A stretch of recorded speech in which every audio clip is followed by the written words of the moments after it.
Bonsoir, je suis content de vous retrouver.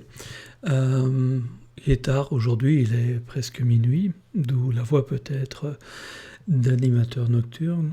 Je voudrais m'entretenir avec vous ce soir de la mort et surtout de la mort d'un proche, de la mort d'un enfant. Alors, pas nécessairement un jeune enfant, mais un parent qui perd son enfant. Et c'est vrai qu'on entend souvent dire que les parents ne devraient jamais survivre à leurs enfants.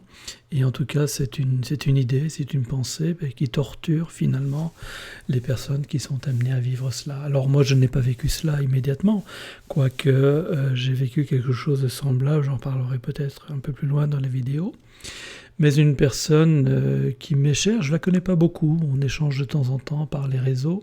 C'est une dame d'un certain âge, très digne, très tendre, une dame qui est une vraie maman, avec toutes les douceurs qu'une maman peut avoir, avec une dame qui porte beaucoup d'intention aux autres. Une dame, une Française, je pense, qui vit en Afrique, ou qui vit partiellement en Afrique, a perdu il y a quelques mois, et je viens de l'apprendre de sa part, a perdu il y a quelques mois son fils, un fils qu'il aimait beaucoup, semble-t-il, un fils qui l'aidait beaucoup également, et je ne sais pas si c'est elle qui a pris l'initiative de partir en Afrique, ou si c'est lui, et si c'est elle qui l'a suivi. Mais toujours est-il, il me semble qu'il y avait une belle harmonie de ce que je crois percevoir entre eux, et puis cette dame a perdu son enfant. Et peut-être l'a-t-elle perdu des suites de la vaccination, du Covid ou autre chose, je ne sais pas dans quelles circonstances elle l'a perdu. Je ne peux faire que des hypothèses autour de cela. Et des quelques échanges très dignes que j'ai pu avoir avec elle dernièrement, je crois comprendre qu'elle ne va pas du tout et qu'elle a peut-être, si je comprends bien entre les lignes, beaucoup de mal à se remettre ou à accepter le décès de son enfant. Et c'est vrai que les humains ont tendance à dire que perdre un enfant est quelque chose de difficile, d'insurmontable, etc. Puis en même temps, c'est peut-être cette pensée qui nous piège et qui nous enferme dans une certaine incapacité à dépasser la mort. Alors il y a un côté très romantique qui a été beaucoup promotionné ces dernières décennies, voire ce dernier siècle, autour de la mort, et surtout de la mort d'un enfant et de la tristesse qu'on devait avoir au moment de la mort. Et peut-être même de garder cette tristesse en bandoulière. Or, je peux comprendre qu'on puisse se retrouver, surtout les premiers jours, en perte de repères, qu'on puisse ressentir une absence. Tout ça, ce sont des choses que je comprends parfaitement bien. Mais pour avoir vécu dans ma vie à plusieurs reprises des décès, comme tout le monde, bien sûr, la séparation a priori définitive d'un enfant, puisque je suis père d'une fille, et ça fait maintenant peut-être 29 ans, 30 ans, que je ne l'ai pas vue, et je ne sais même pas si je la reverrai un jour. Un divorce qui ne s'est pas nécessairement passé correctement, mais enfin bon. Donc ce sont des choses quelque part que j'ai vécues d'une manière différente. J'ai pu vivre de fait l'absence. Je me rappelle aussi les difficultés que j'ai vécues à l'époque à surmonter ça. Et puis il y a quelques années, j'ai perdu quelqu'un que je considérais un peu comme étant mon second père, quelqu'un qui m'a apporté énormément. Et puis je me rappelle de la manière dont j'ai abordé finalement cette mort avec beaucoup de sérénité, beaucoup de calme. Alors évidemment, c'est une personne âgée, l'enfant c'est une personne jeune, mais en même temps quand on aime quelqu'un et que cette personne nous paraît importante et qu'en plus de ça, on considère qu'elle peut nous apporter beaucoup dans notre vie, en guidance, en sagesse, que sais-je, mais ce sont des personnes auxquelles on peut être attaché. Mais le fait d'accepter finalement le départ d'un autre, ça fait partie de la vie. Et certes, il y a de nouveaux équilibres à trouver, mais l'acceptation, c'est ce qui nous permet de pouvoir avancer. En tout cas, moi, c'est toujours ce qui m'a permis d'avancer. Il y a quelques années également, enfin il y a une dizaine d'années maintenant, j'ai vécu une autre séparation qui a été brutale également. Et puis du jour au lendemain, je me suis retrouvé dans un contexte complètement différent, que je ne vais pas nécessairement détailler, l'objet n'est pas là.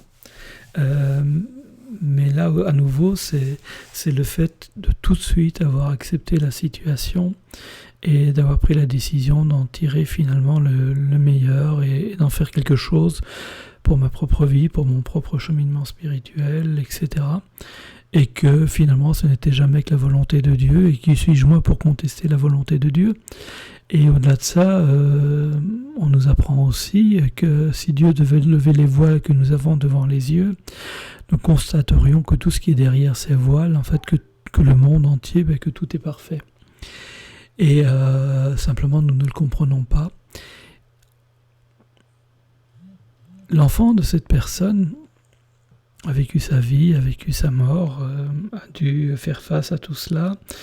Et puis, lui, son histoire est terminée. Je veux dire, il n'y a plus rien qu'on puisse faire pour lui, si ce n'est prier pour lui, pour que Dieu l'ait en sa clémence, etc. Et ce seront des choses, évidemment, qu'on peut demander. Mais nous, notre vie se poursuit et continue, et nous avons encore des examens à passer, puisque chaque instant est un examen, chaque instant est un choix. Et devoir vivre en ayant dans ces variables d'environnement immédiates le décès d'un être qui nous était cher, d'un être que l'on a peut-être porté si on est une femme et qu'on a mis au monde, dont on a pris soin, qu'on a fait grandir et en qui on plaçait encore beaucoup d'espoir et pour qui on souhaitait encore une longue vie, et peut-être même le voir un jour marié, avoir des enfants, devenir une grand-mère, etc.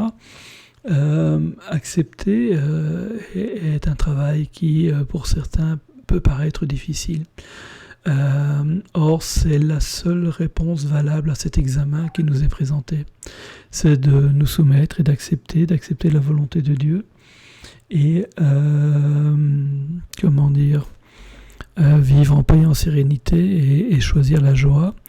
Et puis continuer finalement à avancer, à prendre sa vie en main, à être responsable, à être heureux, à louanger Dieu, à le remercier pour tout ce qu'il nous a accordé. C'est Dieu qui donne, c'est Dieu qui reprend. Et si c'est lui qui l'a donné, il a le droit de le reprendre. L'enfant ne nous appartient pas. Nous ne nous appartenons pas à nous-mêmes, nous appartenons à Dieu. C'est lui qui nous fait vivre, c'est lui qui nous fait mourir. Et le plus important pour nous, puisque nous serons seuls chacun devant lui au jour du jugement dernier, c'est finalement de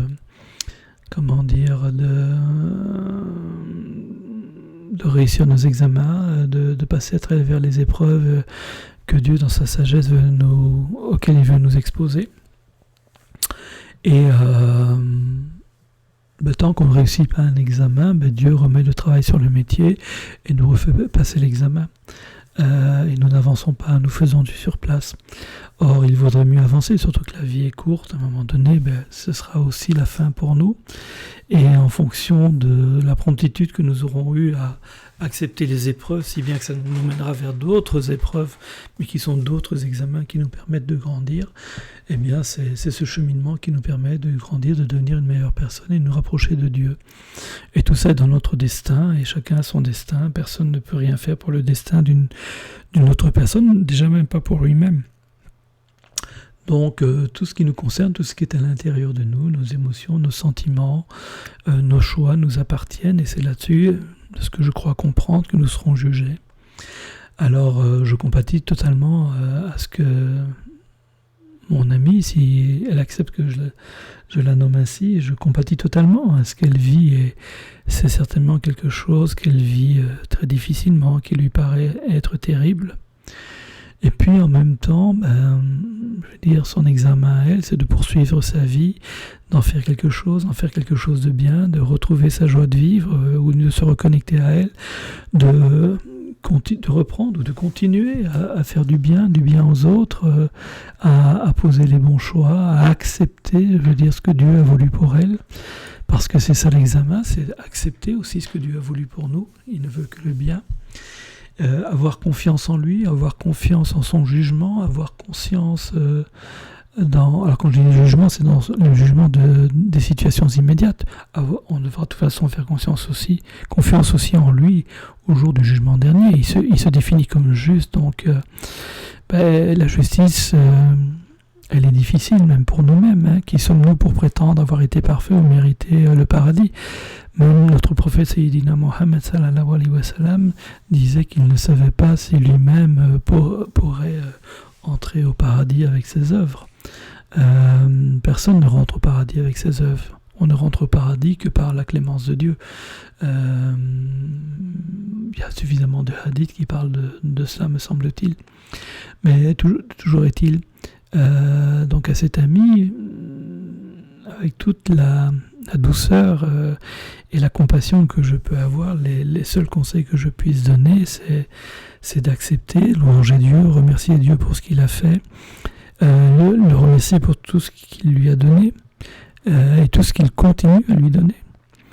Sa santé, sa capacité à vivre, à respirer, à marcher, à bouger, à utiliser ses mains, ses pieds, son cerveau, à pouvoir encore faire le bien, à être entouré de gens peut-être qu'il aime, qui lui font du bien. Alors, bien sûr, sa vie sera un petit peu différente. Bien sûr, elle devra peut-être cheminer. Peut-être se dit-elle qu'elle va devoir continuer à cheminer seule, ce qui n'est pas tout à fait vrai. On est quand même 8 milliards sur Terre. Mais peut-être doit-elle alors accepter de se rapprocher d'autres. Peut-être qu'elle a des choses à la donner aux autres. Et puis les autres, très imparfaits, ont peut-être des petites choses à lui donner. À la fois du bien, parfois aussi des épreuves, mais ce sont ces épreuves qui font grandir, qui apportent la sagesse, qui apportent la grandeur d'âme, qui apportent quelque part ou qui aident à l'accomplissement. Et probablement qu'elle a encore un bout de chemin à faire. Et je lui souhaite de pouvoir faire ce bout de chemin et de pouvoir en faire quelque chose de beau, de grandiose, et d'être dans la joie, dans la célébration, dans le bonheur, dans le remerciement à Dieu, parce que de toute façon, comme tout vient de Dieu, et que tout est pour le bien, donc tout ce que Dieu a fait, même pour elle, et surtout pour elle, à cet instant-là, est nécessairement pour son bien, tout comme ce qu'il a fait pour le bien de son enfant également. Je pense que c'est la conviction que nous devons avoir, et puis de reprendre notre bâton, et puis de reprendre le chemin, de continuer à marcher dans la voie, dans le chemin, dans le destin que Dieu nous a accordé de toute éternité, et de prendre ce chemin pour aller vers lui, parce que nous avons chacun notre chemin pour aller vers lui. Dieu nous a tous fait différents, il nous a tous donné un chemin différent qui nous permet d'aller vers lui. Et dans son chemin à elle, il y avait à un moment donné le départ de son enfant, et le fait de devoir accepter cette situation, remercier Dieu de lui avoir accordé cet enfant tout ce temps, d'avoir pu partager tant de choses avec lui, de garder tous les souvenirs dans la bonne souvenir, et de temps en temps peut-être aller les voir, de se remémorer les bonnes choses, et en même temps vivre le moment présent et continuer à avancer dans le moment présent. Et si on regarde bien la vie et ce qui se passe à chaque instant, finalement, globalement, la vie est faite que de bénédictions, de grandes choses, de belles choses, de petites choses qui sont splendides. Ça peut être énormément de choses, ça peut être un bon plat qu'on a la chance de manger, ça peut être le sourire d'un enfant, ça peut être le bonjour d'une personne, ça peut être le merci de quelqu'un, ça peut être tant de choses qui sont autant de petits brillants qui sont là et que l'on peut ramasser. Alors dans la vie, il y a deux types de personnes, j'ai envie de dire. Il y a ceux qui sont à la recherche du gros diamant, et puis ils passent toute leur vie à chercher le gros diamant. Parfois ils le trouvent, parfois ils ne le trouvent pas. Et puis il y a ceux qui vivent dans le moment présent, et puis qui ramassent tout ce qui se présente. Et il y a plein de petits brillants dans la vie, à longueur de journée, à longueur de vie, qui sont là et qu'on peut ramasser. De temps en temps, on peut ramasser aussi, parce que ça se présente à nous, un brillant ou un diamant un peu plus gros. Mais demander à une dame qu'est-ce qu'elle préfère, et puis chacun aura son avis là-dessus, bien sûr. Est-ce qu'elle préfère avoir un diamant un peu plus gros au bout d'une chaîne, ou bien préfère-t-elle avoir toute une rivière de brillants qui la mettent en lumière, qui la font rayonner de mille feux? Enfin, exprimé comme ça, évidemment, le choix semble simple. Et ça, ces petits brillants, simplement, c'est d'être attentif à chaque instant, de vivre dans le moment présent. Et à chaque instant, il y a des cadeaux qui sont là. Mais comme nous vivons soit dans le passé ou soit dans le futur, mais jamais dans le présent, nous sommes aveugles à tous ces cadeaux que la vie nous fait. Et on vit dans l'espoir du gros diamant, mais qui est dans un futur qui est hypothétique, où nous vivons dans nos souvenirs du passé, mais dans les deux cas, nous ne sommes pas présents pour accueillir tous les cadeaux qui nous sont faits au quotidien.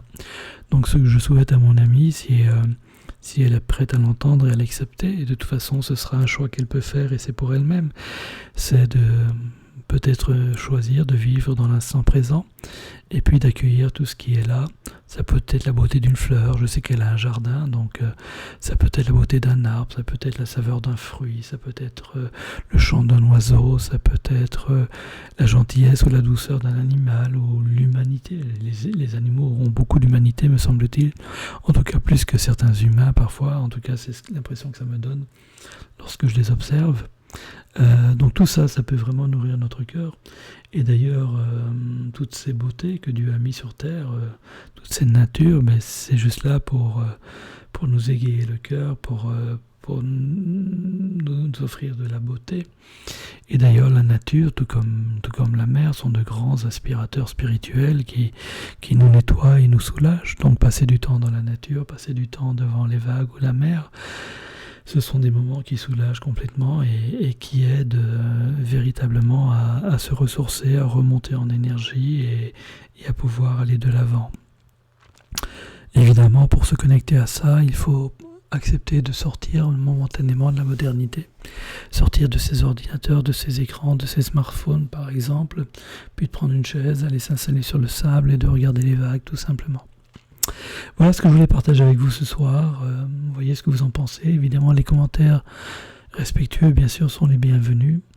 Et puis, tous mes vœux de bonheur, de succès spirituel et de réussite spirituelle à mon ami et à chacun d'entre vous. Et que Dieu puisse apaiser le cœur de tout un chacun et permettre à chacun de pouvoir avancer. Que Dieu soutienne tout un chacun dans son cheminement, dans ses épreuves, et qu'il offre à chacun la clarté, la clairvoyance pour que chacun puisse s'orienter au mieux sur son chemin pour aller vers Dieu. À très bientôt.